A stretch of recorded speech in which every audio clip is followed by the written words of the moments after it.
हमारे इस YouTube channel के सेगमेंट फास्ट न्यूज में आप तमाम का इस्तकबाल है। इस वीडियो में आप देख सकते हैं कम मिनटों में बहुत ज्यादा खबरें। तो आइए शुरू करते हैं वीडियो को और देखते हैं आज की ताजा तरीन खबरें। बेटी की मौत का सदमा, गमज़दा बाप कमसिन की खबर से लिपट कर सो गया। तेलंगाना के नारायणपेट में अश्कबार कर देने वाला वाक़या। बेटी की मौत का सदमा बर्दाश्त ना करते हुए एक बाप इसकी खबर से लिपट कर सो गया। ये वाक़या रियासत तेलंगाना जिले नारायणपेट रूरल के गोपालपेट में पेश आया। तफसीलात के मुताबिक लक्ष्मी प्रीनिता नामी लड़की होली के दिन मिनी वाटर टैंक मुनहदम होने के नतीजे में हलाक हो गई थी। इसी दिन शाम शहर के मुजाफात में वाक़ शमशान घाट में इसकी आखिरी रसूमात अंजाम दी गई। आखिरी रसूमात अंजाम देने के बाद लड़की का बाप रमेश नहाने के लिए घर से बाहर रवाना हुआ और वापस नहीं लौटा। रात 11:30 बजे तक भी इसके घर वापस न आने पर अरकान खानदान को शुबा हुआ और वो शमशान घाट पहुंचे, जहां लड़की की नाश दफन की गई थी। वहां वो लोग ये देखकर हैरत ज़दा रह गए कि बाप अपनी बेटी की खबर के बाजू सोया हुआ है। इसे समझा मनाकर वापस लाया गया। वाज़ेह है कि नारायणपेट जिले मुस्तखर के बल्दी हल्का नंबर 20 गोपालपेट में होली के त्यौहार के मौके पर बच्चे खेलते हुए पानी के टैंक पर चढ़ गए थे। इस दौरान अचानक टैंक टूटकर बच्चों पर गिर पड़ा था, जिसकी वजह से लक्ष्मी प्रीनिति 13 साल की मौके पर ही मौत हो गई थी, जबकि दीगर 2 लड़कियां जख्मी हो गई थी। दोनों जख्मी लड़कियों की शनाख्त हरिप्रिया और निहारिका के तौर पर हुई है। बीआरएस रुकन असेंबली डी नागेंद्र को नाअहल करार देने तेलंगाना हाईकोर्ट में दरख्वास्त। कांग्रेस पार्टी में शामिल होने वाले बीआरएस पार्टी के रुकन असेंबली डी नागेंद्र को असेंबली की रुकनियत से नाअहल करार देने की दरख्वास्त करते हुए तेलंगाना हाईकोर्ट में एक रिट पिटीशन दाखिल हुई। हैदराबाद के खैरताबाद असेंबली हल्के से कामयाबी हासिल करने वाले बीआरएस रुकन असेंबली डी नागेंद्र चंद दिन पहले कांग्रेस में शामिल हो गए। पार्टी इन्हेराफ के मामले में बीआरएस पहले ही नागेंद्र को एमएलए के ओहदे से हटाने के लिए असेंबली के स्पीकर से शिकायत दर्ज कराई है और अब एमएलए नागेंद्र के खिलाफ हाईकोर्ट में एक अर्जी दायर की गई है। राजू यादव नामी शख्स ने पार्टी से इन्हेराफ करने पर नागेंद्र को बतौर एमएलए नाअहल करार देने के लिए हाईकोर्ट में अर्जी दायर की है। दरख्वास्त गुजार ने कहा है कि एक पार्टी में एमएलए की हैसियत से जीतने के बाद इस्तीफा दिए बगैर दूसरी पार्टी से एमपी के तौर पर इंतखाब लड़ना गैर कानूनी है। इस सिलसिले में असेंबली के स्पीकर को हिदायत दें कि वो नागेंद्र के खिलाफ कार्रवाई करे। हाईकोर्ट में नागेंद्र के खिलाफ दायर दरख्वास्त की समाअत कल जुमेरात को होने का इम्कान है।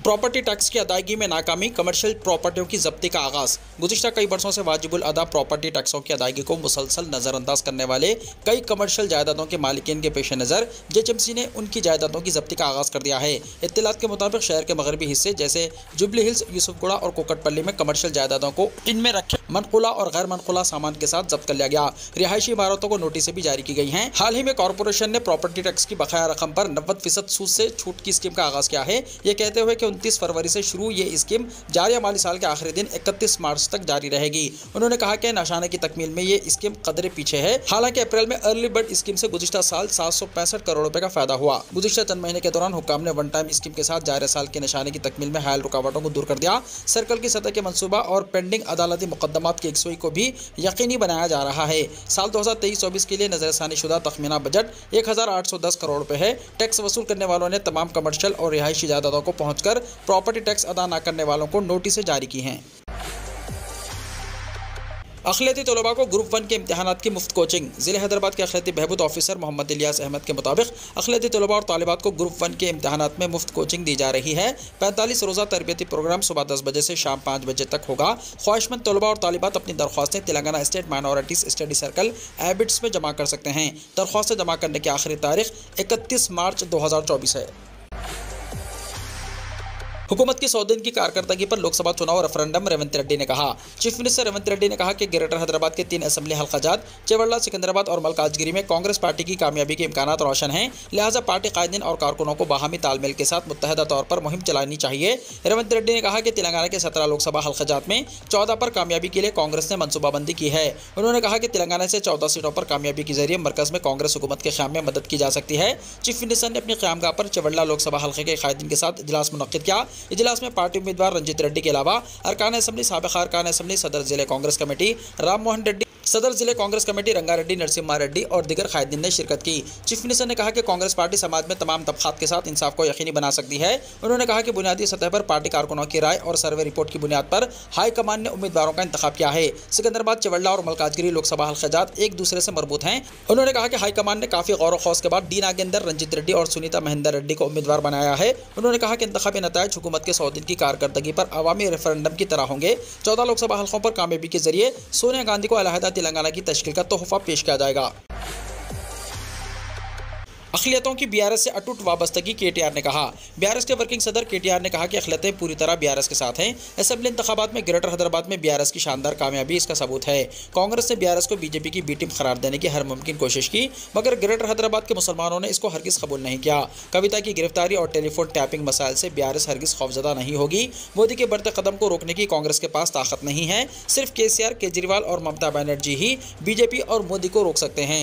तेलंगाना भवन में सिकंदराबाद लोकसभा हल्के का इजलास मुनक्किद किया गया। इससे खिताब करते हुए केटीआर ने कहा कि असेंबली इंतखाबात से पहले कांग्रेस ने बीआरएस को बदनाम किया, बीआरएस और बीजेपी में खुफिया इत्तेहाद का इल्जाम आयद किया। इसी मुआहदे के तहत कविता को गिरफ्तार न करने का भी दावा किया गया।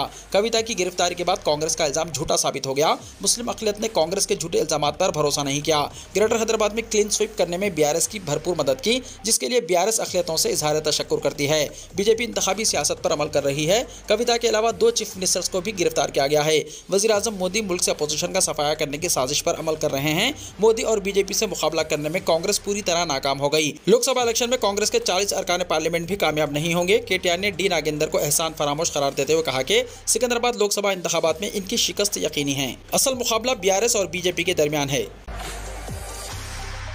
मुतनाज़ा रुकन असम्बली राजा सिंह बीजेपी का बाइकाट कर रहे हैं। तेलंगाना में लोकसभा की इंतखाबी सरगर्मियों का आगाज़ हो गया है। तमाम जमातें और कायदीन इंतखाबी मुहिम चलाने, उम्मीदवारों के इजलास मुनक्किद करने में मसरूफ़ हो गए हैं। तहम बीजेपी के रुकन असम्बली राजा सिंह सियासी सरगर्मियों से गायब दिखाई दे रहे हैं। असम्बली इंतखाबात से पहले बीजेपी ने इन्हें मुअत्तल कर दिया था।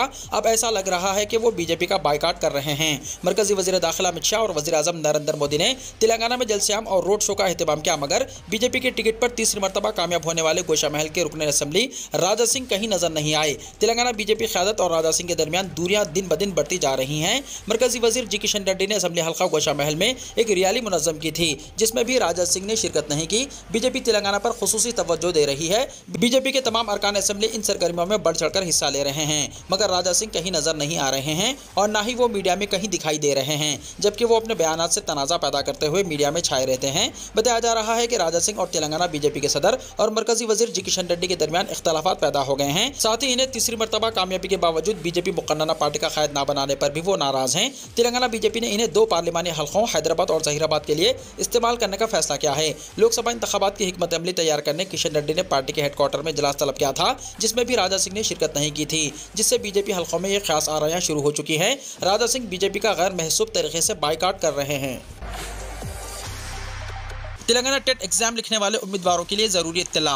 तेलंगाना टीचर्स एलिजिबिलिटी टेस्ट यानी टीएस टेट 2024 के लिए दरख्वास्तों के अदखाल के अमल का आगाज़ हो गया है। ख्वाहिशमंद उम्मीदवार 10 अप्रैल तक ऑनलाइन दरख्वास्तें दाखिल कर सकते हैं। शेड्यूल के मुताबिक टेट एग्जाम 20 मई तक 3 जून के दरमियान 2 सेशंस में मुनक्किद होगा। एग्जाम्स के टाइमिंग सुबह 9 बजे से 11:30 बजे तक और दोपहर 2 बजे से शाम 4:30 बजे तक होंगे। 15 मई से हॉल टिकट दस्तियाब रहेंगे। टेट के नताइज 12 जून को जारी किए जाएंगे। सरकारी टीचर्स को टिट इम्तिहान लिखने के लिए इजाज़त हासिल करने की ज़रूरत नहीं, महकमा तालीम ने कहा।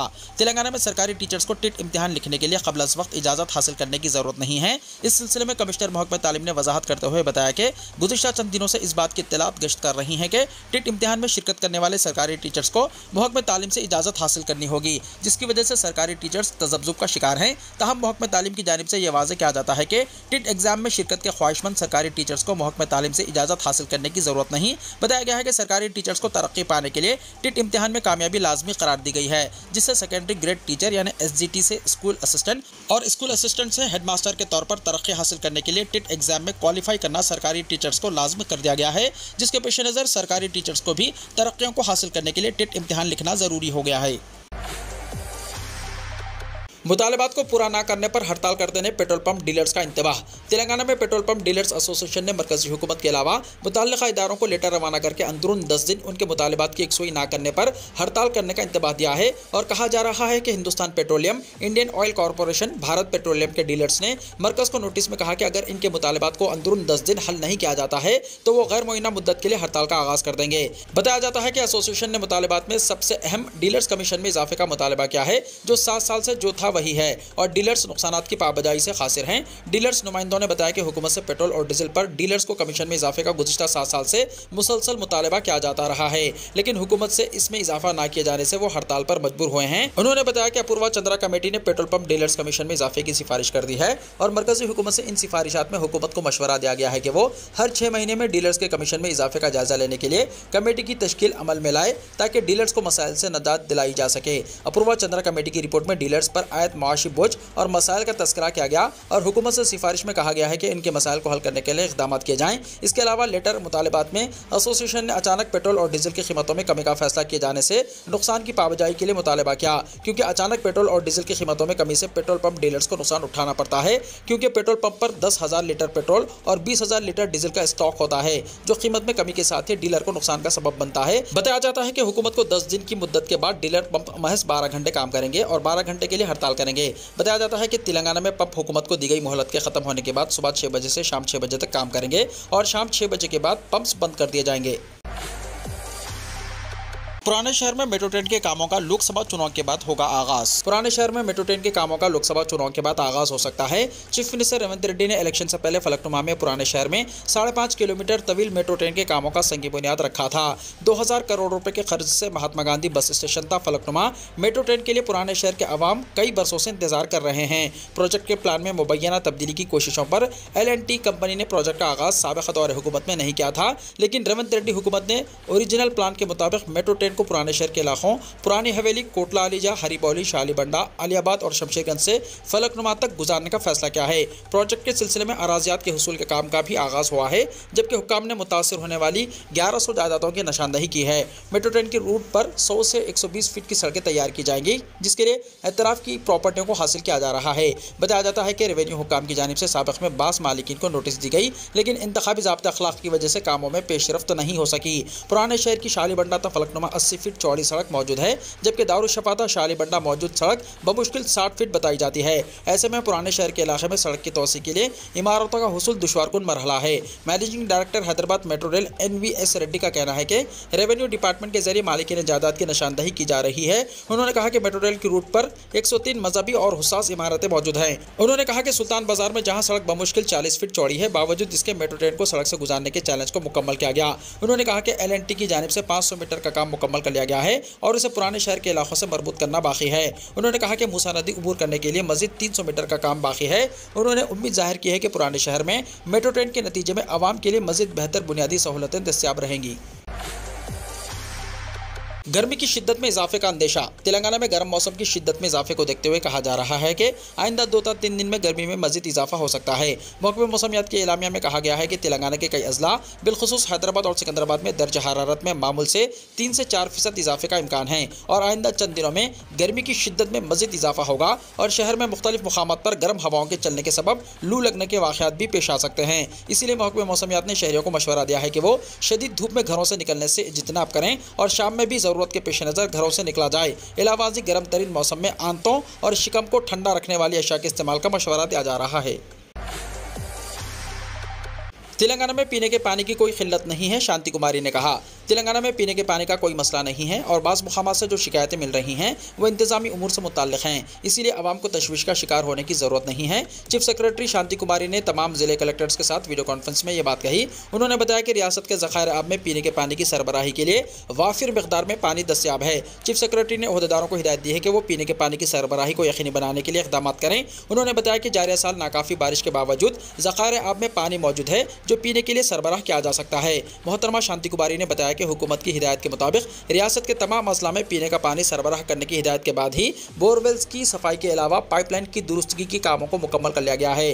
उन्होंने समर एक्शन प्लान के तहत वीडियो कॉन्फ्रेंस में ओहदेदारों को हिदायत दी है कि वो रियासत की तमाम बल्दियात में पीने के पानी की सरबराही में शिकायत को नज़रअंदाज करने के बजाय मरम्मती कामों को फौरी मुकम्मल करके पानी की सरबराही को यकीनी बनाएं। आबरसानी ओहदेदारों ने बताया कि शहर में पीने के पानी की कोई किल्लत नहीं है, लेकिन तिजारती मकासद के लिए इस्तेमाल किए जाने आने वाले पानी की तलब में इजाफे के नतीजे में टैंकर्स की तलब में इजाफे को पानी की किल्लत से जोड़ा जा रहा है, जो कि दुरुस्त नहीं है। शांति कुमारी ने कहा कि तेलंगाना में ज़खारा आब से पानी की सरबराही के मुतबादिल इंतजाम को यकीनी बनाने के लिए इक़दाम किए जा रहे हैं और आइंदा भी ये सिलसिला जारी रहेगा। उन्होंने जिला कलेक्टर्स को हिदायत दी है कि वो ज़खारा आब की सतह पर नजर रखें और पानी की सरबराही में कोई रुकावट पैदा न होने दें, बल्कि अगर ज़रूरत पड़े तो आइंदा महीने के वस्त में ज़खारा आब में महफूज पानी को सरबराह करने की हिकमत अमली तैयार की जाए, ताकि आवाम को किसी तरह की परेशानियों का सामना न करना पड़े और पानी की किल्लत की कोई शिकायत ना रहे।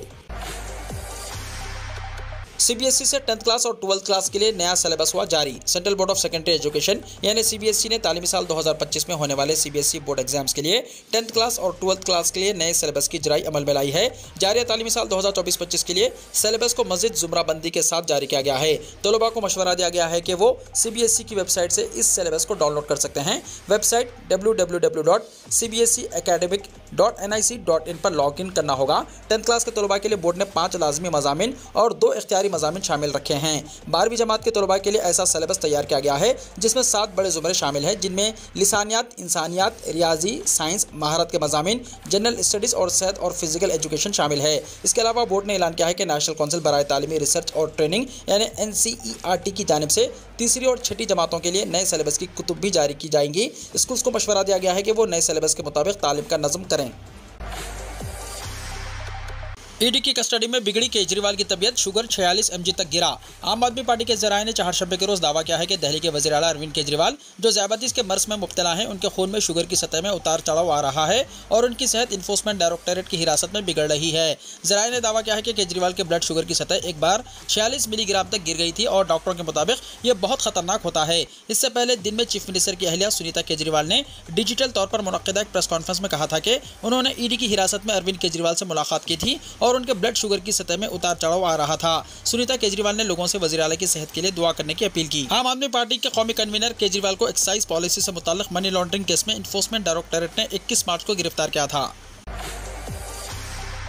एलविश के बाद अब बिग बॉस के फातिह मुनव्वर फारूकी पुलिस की हिरासत में। बिग बॉस 17 के फातिह मुनव्वर फारूकी के लिए एक बुरी खबर आ रही है। मुंबई पुलिस ने मंगल की रात एक हुक्का पार्लर पर छापा मारा और कुछ लोगों को हिरासत में लिया। कहा जाता है कि stand up comedian Munawar Faruqui भी इनमें शामिल हैं। पुलिस को हुक्का पार्लर में गैर कानूनी शराब पीने की इत्तला मिली, जिसके बाद पुलिस ने छापा मारा। रिपोर्ट के मुताबिक पुलिस ने छापा मारकर चंद अफराद को हिरासत में ले लिया, जिनमें मुनव्वर फारूकी का नाम भी शामिल है। छापे से जुड़े एक अफसर ने कहा, हमारी टीम को मुंबई के एक हुक्का पार्लर में तंबाकू के नाम पर ड्रग्स इस्तेमाल होने की इत्तला मिली। इसके बाद हमने छापा मारा। वहां से मिलने वाली अशिया की जांच के बाद कुछ लोगों को हिरासत में लिया गया, मुकदमा दर्ज कर लिया गया है। मुनव्वर फारूकी भी हिरासत में लिए गए अफराद में शामिल हैं। मुंबई पुलिस के मुताबिक बिग बॉस 17 के फातिह मुनव्वर फारूकी और दिगर 13 अफराद को फुट के इलाके में एक हुक्का पार्लर पर छापे के बाद हिरासत में लिया गया। पूछगछ के बाद इन सबको छोड़ दिया गया। इन तमाम के खिलाफ मुकदमा दर्ज कर लिया गया है। ये हुक्का पार्लर गैर कानूनी तौर पर चलाए जा रहे थे। छापे के दौरान 4400 रुपये नकद और 13500 रुपये का सामान जब्त किया गया। इस मामले में सिगरेट और दिगर तंबाकू मसनूआत एक्ट के तहत मुकदमा दर्ज किया गया है। ईडी ने महुआ मोइत्रा और दर्शन हीरानंदानी को भेजा समन। 28 मार्च को क्या तलब। इन्फोर्समेंट डायरेक्टोरेट यानी ईडी ने फॉरेन एक्सचेंज मैनेजमेंट एक्ट यानी फेमा के कवानीन की खिलाफ वर्जी पर तृणमूल कांग्रेस पार्टी यानी टीएमसी के रहनुमा महुआ मोइत्रा और दर्शन हीरानंदानी को तलब किया है। मरकजी तफ्तीशी एजेंसी ने महुआ मोइत्रा को पूछगछ के लिए 28 मार्च को दिल्ली में ईडी हेडक्वार्टर बुलाया है। सऊदी अरब की जानिब से पहली मरतबा मिस यूनिवर्स मुकाबले में हिस्सा लेने की इजाज़त। सऊदी अरब पहली मरतबा मिस यूनिवर्स मुकाबले में हिस्सा लेगा। 27 साल मॉडल और इन्फ्लुएंसर रोमी अल-कहतानी मिस यूनिवर्स 2024 के मुकाबले में हिस्सा लेंगी। इंस्टाग्राम पर एक पोस्ट में 27 साल मॉडल ने अरबी में लिखा कि मुझे मिस यूनिवर्स 2024 मुकाबले में शिरकत का एजाज़ हासिल हो रहा है। मुमलिकत सऊदी अरब पहली मरतबा इस मुकाबले में हिस्सा ले रहा है। कहतानी ने सऊदी अरब के परचम के साथ अपनी तस्वीर भी पोस्ट की है। कहतानी का ताल्लुक रियाद से है। चंद हफ्ते पहले उन्होंने मलेशिया और दिगर मुकामात पर होने वाले मुकाबले हुस्न में हिस्सा लिया था। वो मिस सऊदी अरब के अलावा मिस मिडिल ईस्ट भी हैं। वीडियो को लाइक शेयर कीजिए और हमारे इस YouTube चैनल को सब्सक्राइब करते हुए इसके बेल आइकॉन को भी प्रेस कर लीजिए, ताकि ऐसी ही ताज़ा तरीन खबरें आइंदा भी आपको मिलती रहें।